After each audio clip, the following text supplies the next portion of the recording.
Good morning. Today we're going to show you how to make a simple pansy. I keep my paste in a sealed jar, then it won't dry out too quickly. But what you need to do is to make, first of all your shapes, and I've got some little rose cutters here which will give you the right size for each particular petal. We have 5 altogether, so they actually will be put all together at the end. And you need the scissors to cut your wire. Take off 5 of those, and with each piece you place a wire into the pieces of paste. You go like this, one into there.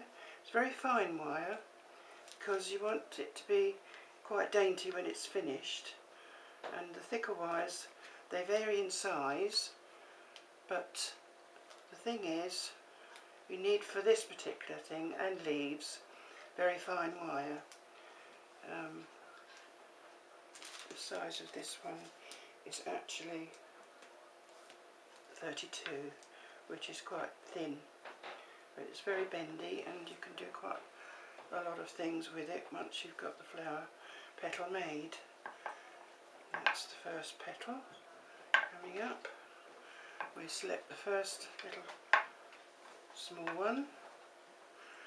With this paste, it's so fine, you can roll it much finer than you can with sugar. I started off with sugar flowers, which I found were very pretty, but they weren't quite as dainty as I wanted them to be.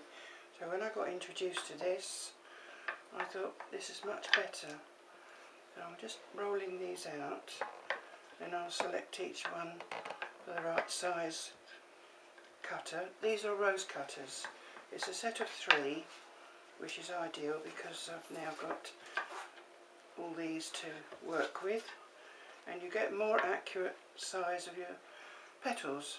I can do these ones with a very simple, making the little balls of paste and doing it like that, but I've found that when you first start you need a bit of a guide on the size, but you get used to these pieces of paste and you can tell roughly how much you're going to need for each petal. Anyway, that's a start.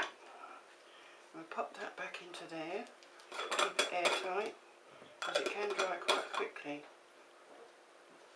Now I'll select those 2 for the back petals, these 2 for the front, and that one is the very last. So this will be the larger one. I'll cut it like that. You see the wire is in there, and I've rolled it so the wire contains within the paste, which is much more secure than trying to stick it on afterwards. Well, that's the big one of those, and that's the next size, the second size.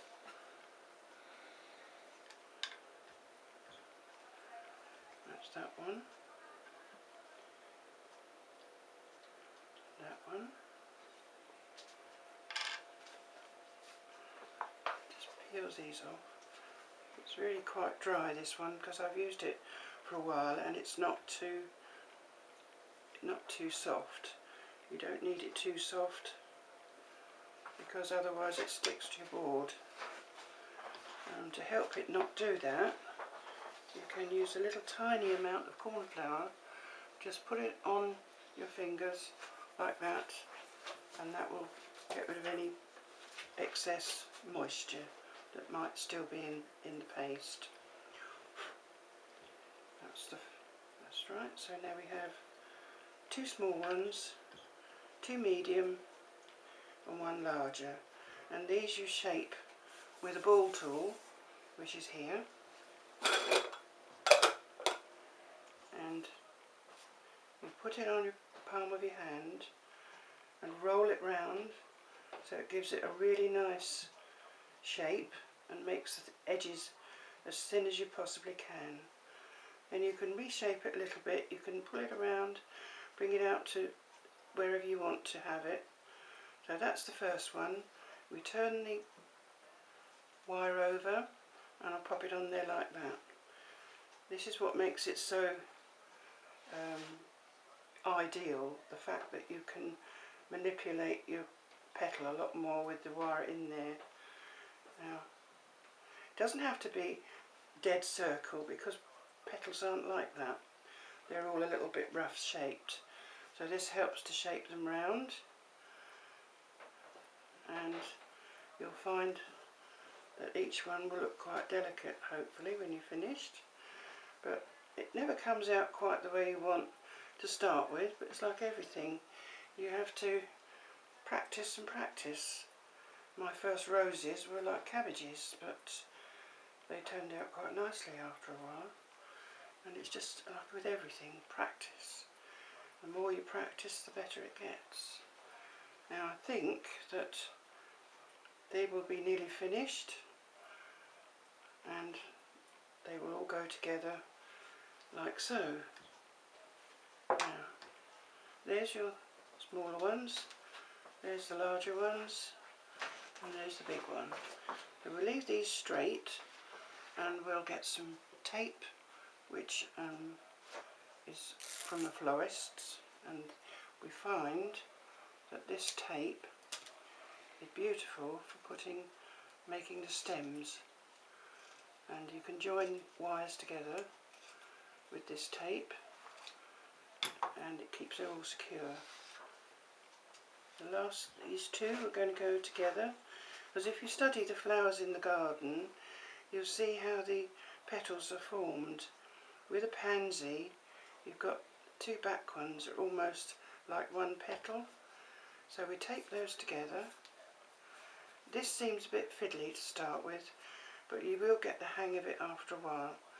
You just wind it round like this, and you just keep on until you get to the end of the stem. That's like that. So we'll repeat the process on these, and then I'll just do this one very quickly. Place that together like that. Then the final one. Now what we do now is we put all of those together. That shapes the pansy. This one goes in there like that, which is the final one. And then we can wind those together with another piece of tape, and then you'll see that's all one stem, and it will be looking more natural once you've got the wires out of sight. It looks quite realistic, and you'll be surprised. You can paint that any colour. That's the beauty of pansies, there's so many different colours. Now, there's all your leaves. What we do now is very quickly paint the part that we need to do in the centre here, and quickly go on to here, a little bit of paint there, that's right, a little bit more there, and here we go. And you need a very fine one to do the little thin pieces that spray out here, and then you can just do like this, and it looks quite realistic. It's quite surprising how when you first make one you think, well, look at that, I've made a pansy. So that basically is the start. Now from then on you can actually put a little dab of white, here it is, in the centre, because they have these little pieces of vellum. There we go, a little bit of white like that, and then you go in there like that, just a little bit, and that shows you you can use yellow, you can have brown, you can do any colour, but you'll find on pansies most of these have a black centre, and that's what we've done today, and good luck.